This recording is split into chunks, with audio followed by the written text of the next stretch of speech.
একটি গভীর জঙ্গলে অনেক পশু পাখি একসাথে মিলেমিশে বাস করত।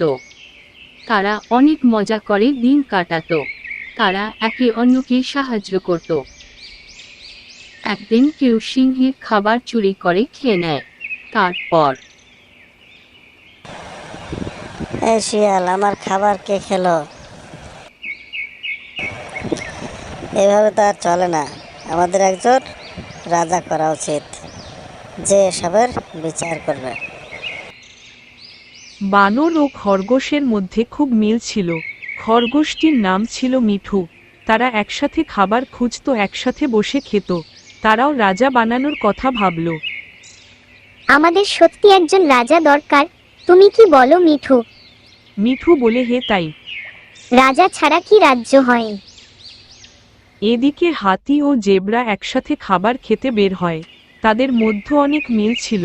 তখন হাতি বলে, শুনছো জেব্রা ভায়া, বনে নাকি সবাই বলাবলি করছিল যে বনে নির্বাচন হবে, বনের নতুন রাজা নির্বাচন করা হবে। তখন জেব্রা বলে, তাহলে তো ভালোই হয়। আমাদের বনে কোনো রাজা নেই, আমাদের একজন রাজার প্রয়োজন। একদিন সিংহের সাথে বানরের দেখা হয়। তখন সিংহ বানরকে বলে, এই বানর ভাই, তুমি তো সব জায়গায় ঘুরে বেড়াও, বনে আমার খাবারকে চুরি করে খেয়েছে, কোথা থেকে চোর আসলো কিছু জানো?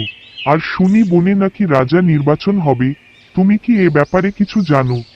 বানর বলে, আমিও শুনেছি সবাই মিলে পেঁচা দাদুর কাছে যাবে, এরপরেই নাকি রাজা নির্বাচন হবে। একদিন রাতে হাতি, বানর, জেব্রা ও টিয়া মিলে পেঁচা দাদুর কাছে যায়। তারা পেঁচা দাদুকে বলে, আমাদের একজন রাজা প্রয়োজন, রাজা ছাড়া রাজ্য ঠিক ভালো লাগে না। তখন পেঁচা দাদু বলে, ঠিক আছে, আমিও চাই যে আমাদের একজন রাজা হোক। সবাই মিলে এক হয়ে বসে আমরা রাজা নির্বাচন করব। পরের দিন বনের সব পশু পাখি মিলে নির্বাচনের জন্য আসে।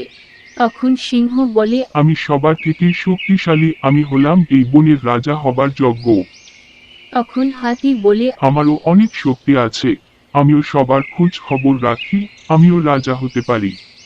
তখন বানর বলে, আমি বুদ্ধিতে সেরা, আমি না হলে খেলাধুলা হাসি মজা কিছুই হতো না, আমি রাজা হব। তখন পেঁচা দাদু বলে, আমরা সবাই মিলে রাজা ঠিক করব। শুধু শক্তি থাকলে এই রাজা হওয়া যায় না, ভালোবেসে সবার খোঁজ খবর রাখা ও সবাইকে সাহায্যও করতে হয়। তখন সবাই ভাবতে লাগলো। এরপরে পেঁচা দাদু বলল খরগোশ মিঠুর কথা। মিঠু ছোট হলেও সবার খোঁজ খবর রাখে, কেউ অসুস্থ হলে তাকে খাবার এনে দেয়, মিঠুই বনের রাজা হতে পারে।